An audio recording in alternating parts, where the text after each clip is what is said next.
Oh, nakunan ko na po ng isang slice ito. Simpleng-simpleng merienda, everybody. Natirang isang saging, tapos gulaman. Ito naman ang version ko ng napakasimpleng banana cream pie. Panoorin nyo ha, sarap nito. Okay na merienda, lalo na sa mainit na panahon. O kaya maalinsangan ng gabi nyo.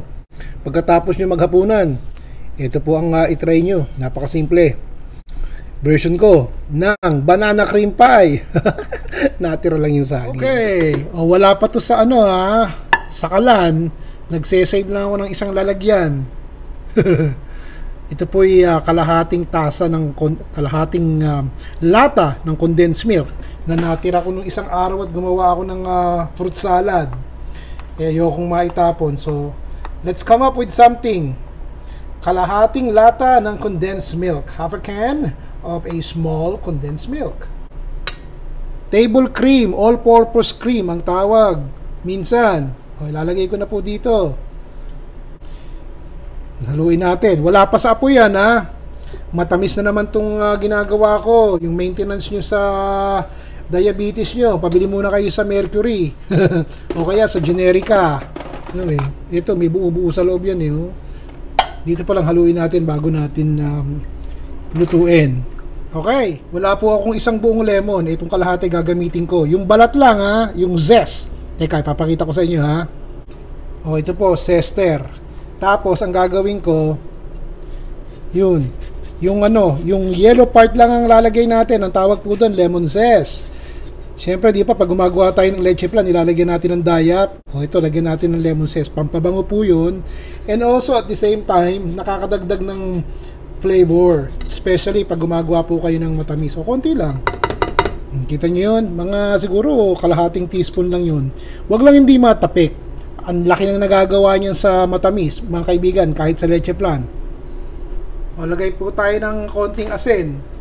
Haluin pa natin ito. Wala pa sa apoy yan ha.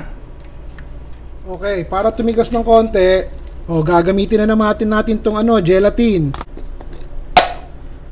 1 tablespoon po ng gelatin ang ilalagay natin. Hindi po tayo gagawa ng gelatin. Baka parang maging gelatin tong ating gagawing cream pie. Lagay natin dyan. Sprinkle. Yo, halo. Okay. Papatong ko na sa kalan. Sandali nga. Medium heat lang ha. Medium heat, hindi natin susunugin yung cream.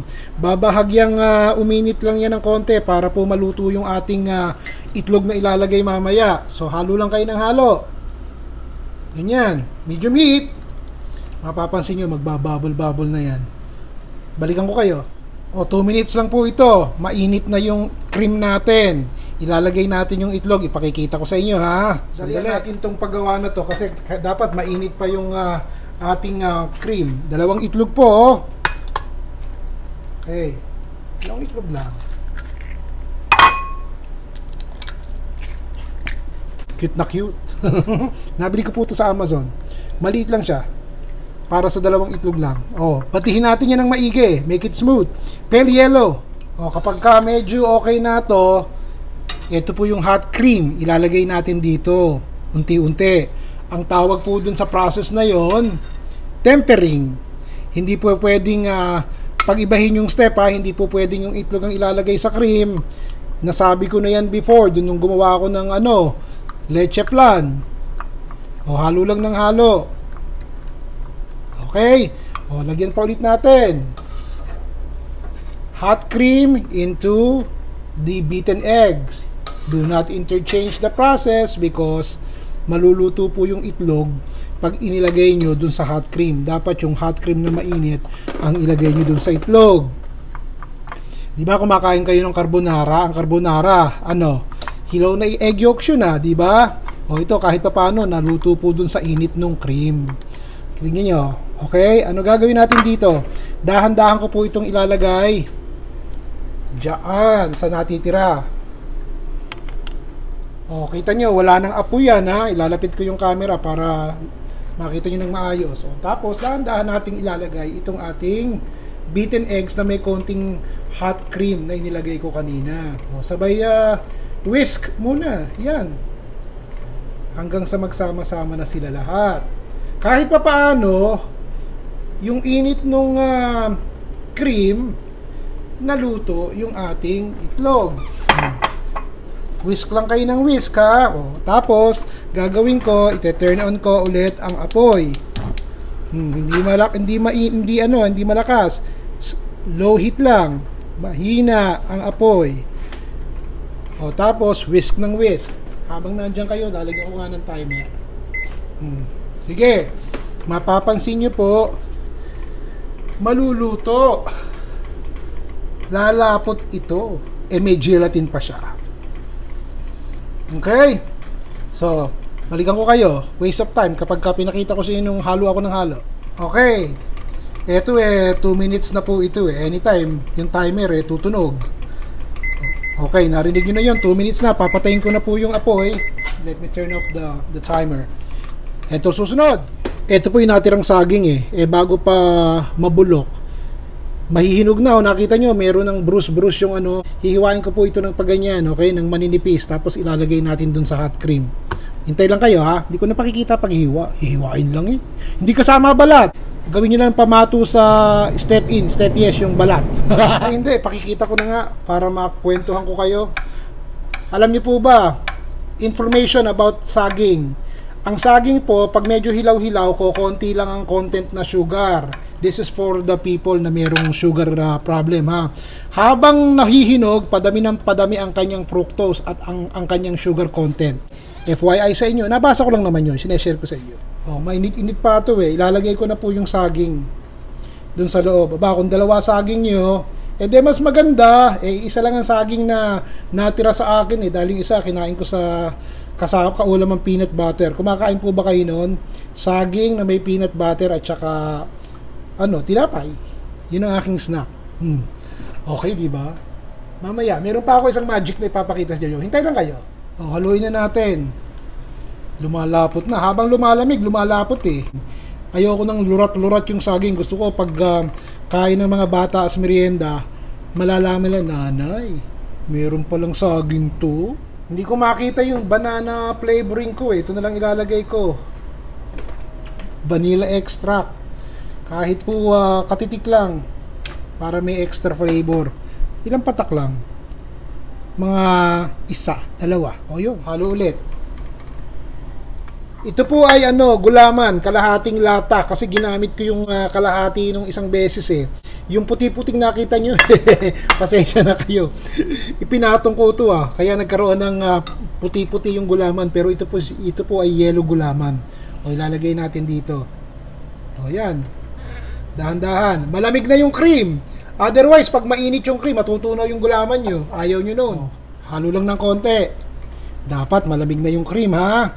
Kasi kapag mainit, ano mangyayari sa gulaman? Matutunaw. Gelatin ang labas niyan. Ayaw nyo po nun. Gusto nyo bugal-bugal yung inyong gulaman at saka inyong saging. Yan. Ito po ang gagamitin ko. Maliit lang po ito na cake pan. Ito yung tinatawag na springform cake pan. Kasi natatanggal. Pero kahit ano gamitin nyo. Meron lang ako nito para maganda presentation. I-sprayan ko lang ng cooking spray. Kung wala, melted butter. Para hindi lang po dumikit kapag malamig na. I-unmold kasi natin So, yun lang. Mantika lang po ito. Yung cooking spray, mantika lang. Okay, ilagay na natin. Naku, ang hirap. Alam nyo, ako kanan ako, right-handed ako. Pero ang ginagamit kong pang kalao, kaliwa. Kasi nakaharap sa camera.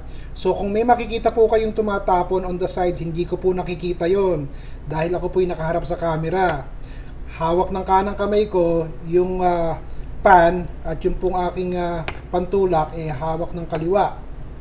Magpasensya na kayo, hindi ko po nakikita ha.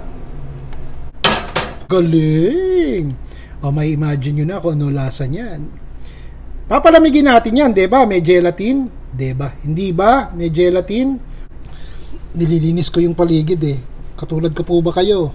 Ayoko nang nagluluto ng ang dumi-dumi nung aking workstation. Kahit man lang yung kapaligiran ng nilulutuan ko. Okay. So, kita nyo to. Wala na kayong gagawin. Ilalagay na natin to sa refrigerator at habang lumalamig, tumitigas po siya. Ang mabuti pa, ilagay muna natin sa pinggan. Para mamaya pag-present ko, ganda na. Okay, eto na. Buo na eh. So, let me remove it from the cake pan, ha? Pinalamig ko at solid na. Release po yun. Nirelease ko. Cake pan na may release para ganito. Yo. Pero lianera, okay na po. Hiwain na natin. Look at this, everybody.